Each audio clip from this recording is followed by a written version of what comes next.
नमस्कार, खबरें जारी न्यूज स्टेज पर मैं हूं आपके साथ मकसूद खान। आपके मुद्दे में बात, आपसे जुड़े हमसे जुड़े मुद्दे की बात महंगाई की। अभी कोरोना की मार से उबरे भी नहीं कि कमर तोड़ महंगाई ने लोगों का जीना मुहाल कर दिया है। महंगाई की मार लोगों की कमर तोड़ रही है। थोक महंगाई दर 12.94% के रिकॉर्ड लेवल पर है। करीब 13% को ये टच कर गई है। हर दिन पेट्रोल डीजल के बढ़ते दामों से लोग पहले से परेशान हैं। ऐसे में तेल दाल सब्जी में तेजी से मिडिल क्लास की गृहस्थी चौपट हो रही है।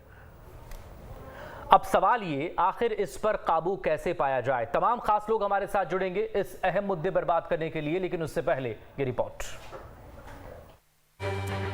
पेट्रोल डीजल की बढ़ती कीमतों और मैन्युफैक्चरिंग लागत बढ़ने से थोक महंगाई दर रिकॉर्ड लेवल पर पहुंच गई है। मई में थोक मूल्य आधारित महंगाई 12.94% की अब तक की रिकॉर्ड ऊंचाई पर पहुंच गई है। इसके पहले अप्रैल महीने में थोक महंगाई 10.49% पर थी। लगातार 2 महीने थोक महंगाई ने 2 अंकों का दायरा पार कर लिया, जिसका असर ये पड़ा है कि मिडिल क्लास की गृहस्थी चौपट होती जा रही है। इनकम तो उतनी है, उसमें तो कोई बढ़ोतरी नहीं हो रही, सभी परेशान हैं आज के समय। सरकार को सोचना चाहिए, इसको दाम को कंट्रोल करें। ये है खाद्य वाला तेल है, सभी चीज़ें हैं। हम जैसे लोगों का तो घर परिवार चलाना भी मुश्किल हो रहा है। अब तो अभी भी देख लीजिए, इसके पेट्रोल और डीजल के जरिए हम लोग निम्न वर्ग के आदमी हैं, तो तेल का रेट 60 रुपये 80 रुपये का था, आज 160 रुपये का हो गया है। दाल तेल और सब्जियों के महंगा होने से आम आदमी परेशान है, तो सरकार का तर्क है कि खाने के तेल और क्रूड ऑयल, पेट्रोल डीजल और नेफ्ता की कीमतें बढ़ने से थोक महंगाई दर में बढ़ोतरी हुई है। जब आप का पेट्रोल ये ट्रैवल अलाउंस बढ़ता है या ये सब बढ़ता है, तो बाकी सब चीज़ें कहीं ना कहीं कॉम्प्रोमाइज़ हो ही जाती हैं। इस तरह से दिक्कत इसलिए हो रही है सर कि डेली रेट बढ़ रहा है, रोज आए दिन रेट बढ़ रहा है। सब पब्लिक को परेशान हो रही है। आए दिन ऐसे रेट बढ़ेगा, कैसे काम चलेगा? इसमें कोई दो राय नहीं है कि पेट्रोल डीजल ने आम आदमी की थाली का बजट बिगाड़ दिया है, लेकिन सवाल उसके सॉल्यूशन को लेकर है कि महंगाई की टेंशन से पार कैसे पाया जाए। Team news state. तो इस बेलगाम महंगाई पर बात करने के लिए इस वक्त हमारे साथ बतौर इकोनॉमिस्ट प्रोफेसर अखिल स्वामी जी जुड़ चुके हैं। बहुत स्वागत है आपका प्रोफेसर साहब। कांग्रेस की तरफ से हमारे साथ आज मौजूद हैं अवनीश बुंदेला जी, बहुत स्वागत है आपका भी। उम्मीद है जल्दी बीजेपी प्रवक्ता भी हमारे साथ होंगे। आपका भी बहुत स्वागत है। शुरुआत प्रोफेसर स्वामी आप ही से। महंगाई हाईएस्ट लेवल पर इस वक्त जा पहुंची है। आंकड़े जब जारी किए जाते हैं तो आम आदमी को आंकड़ों से दरअसल कोई मतलब होता नहीं है। उसे तो ये समझ में आता है कि भाई 1 साल पहले तक वो तेल 80 या 90 रुपए का खरीद रहा था और आज उसे उसके 180 या 170 रुपए चुकाने पड़ रहे हैं। आखिर ये हालत क्यों है? देखिए, वास्तविकता में 2 इंडिकेटर्स को देखिए, एक ग्रोथ और दूसरा इन्फ्लेशन। अगर ग्रोथ कम हो, अगर जीडीपी कम हो, अगर आईआईपी कम हो और उसके बाद इन्फ्लेशन बढ़े तो ये स्थिति खतरनाक है। अगर आपकी इनकम 15% बढ़े और इन्फ्लेशन 10% बढ़े तो आपको समस्या नहीं होगी। देखिए, ये स्टैगफ्लेशन की स्थिति है कि आपकी जीडीपी गिर रही है। दूसरा, अर्थशास्त्र का जो मुख्य सिद्धांत है कि अगर डिमांड बढ़े और सप्लाई ना बढ़े तो प्राइसेस बढ़ते हैं और इन्फ्लेशन बढ़ता है। जो आपको डिमांड के बारे में अवगत हैं आप कि कंज्यूमर कॉन्फिडेंस इंडेक्स कम हो रहा है, बिल्कुल, पीएमआई कम हो रहा है जी, लोगों की परचेजिंग पावर कम हो रही है क्योंकि उनकी वेतन में कटौती हो रही है, उनकी नौकरियां छूट रही हैं और अनएम्प्लॉयमेंट रेट जो है हाईएस्ट लेवल पे है, 12% के आसपास है। जो इनफॉर्मल सेक्टर है उसके अंदर और छोटे उद्योग और जो व्यापार है वो परेशानी में हैं। तो ऐसी स्थिति में जब लोगों की मांग नहीं है, वैसी स्थिति में अगर इन्फ्लेशन बढ़े तो समस्या बहुत ज्यादा है। देखिए, वास्तविकता में सरकार के पास एक बहुत आसान तरीका है अपनी आय को बढ़ाने का कि वो पेट्रोल डीजल पे और शराब पे टैक्सेस को बढ़ा दे।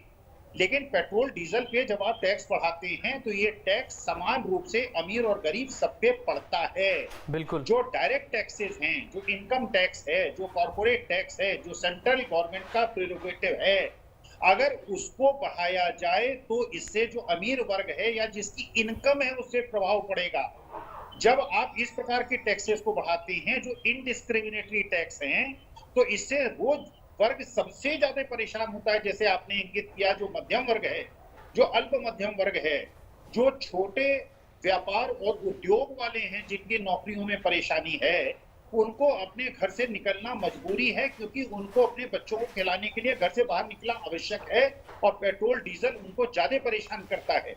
तो समस्या ये है कि इनकम को बढ़ाने के जो अन्य विकल्प स्रोत खोजने की आवश्यकता है, जिससे कि गरीब पे उसकी मार न पड़े, मध्यम वर्ग पे उसकी मार न पड़े, अमीरों से वो धन एकत्रित किया जाए।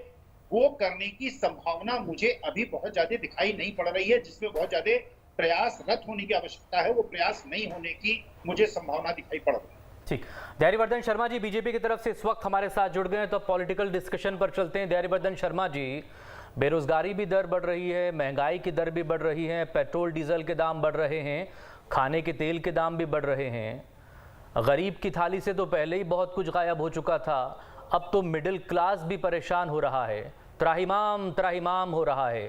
कैसे काबू में आएगा सब कुछ?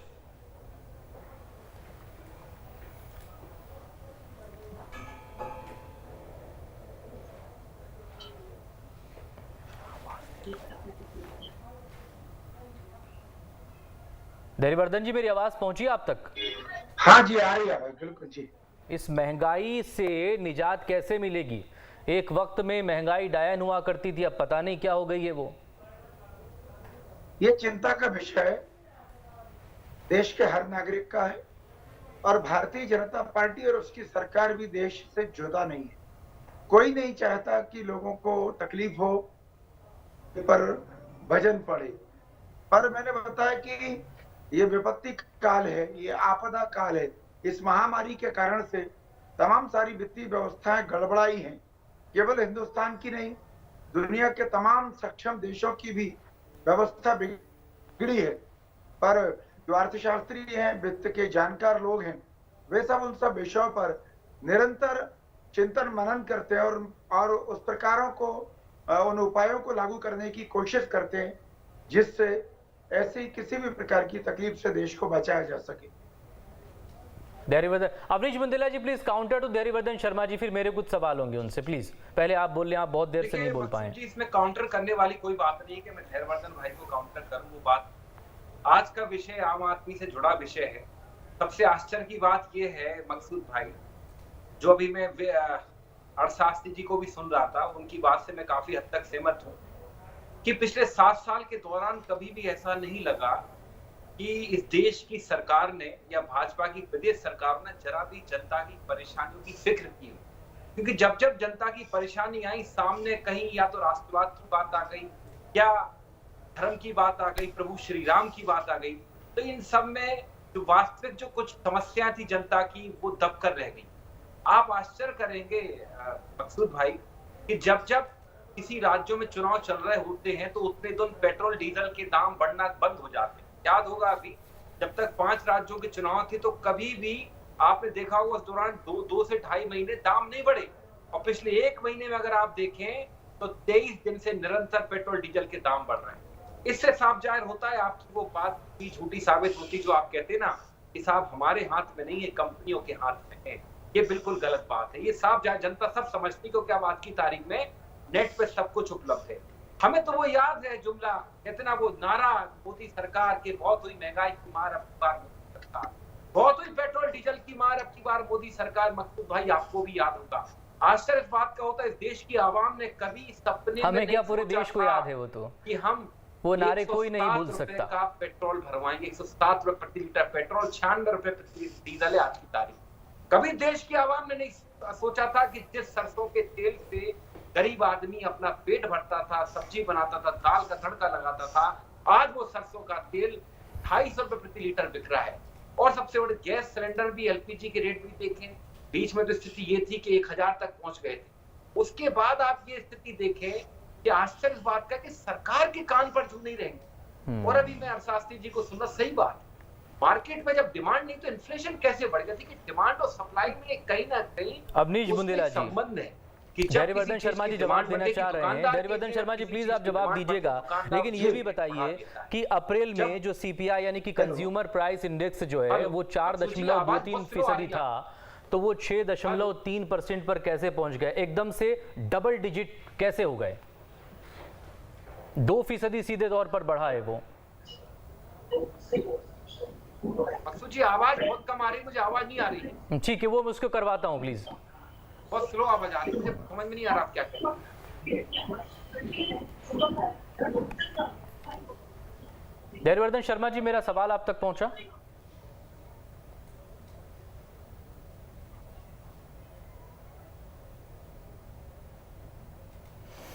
चलो डिस्कनेक्ट हो गया शायद फोन, वापस से हम उन्हें कांटेक्ट करते हैं धैर्यवर्धन शर्मा जी को। बहुत स्लो आ रही है, मुझे कुछ सुनाई नहीं दे रहा वो है। आपका भी करवाता हूं मैं, थोड़ा टेक्निकल इशू है, थोड़ा टेक्निकल इशू है, उसको ठीक करवाते हैं।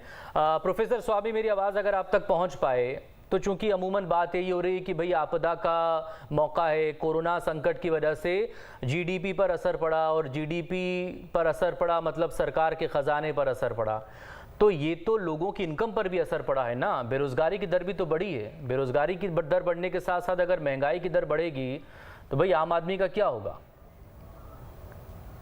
एक आदमी जो पहले से ही बोझ सह रहा है तमाम और विपत्तियों का, उस पर आप और बाकी और सामानों में इजाफा करेंगे या पेट्रोल डीजल के साथ साथ बाकी और खाने का सामान महंगा कर देंगे, वो आदमी क्या करेगा बताइए? देखिए मकसूद जी, एक चीज का ध्यान रखिए, एक अध्ययन हुआ जिससे पता चला कि 97% लोगों की इनकम कम हुई पिछले एक साल में और 3% लोगों की इनकम बढ़ी। अगर आप लिस्टेड कंपनी, टॉप लिस्टेड 100 कंपनियों का विवेचना करें तो उनका मार्केट कैपिटलाइजेशन बढ़ा। एक सबसे बड़ी कंपनी जो देश की है, उसका शेयर प्राइस 1300 रुपए था कोविड शुरू होने के पहले, आज उसका प्राइस 2300 रुपए है। 70% मार्केट कैपिटलाइजेशन बढ़ा।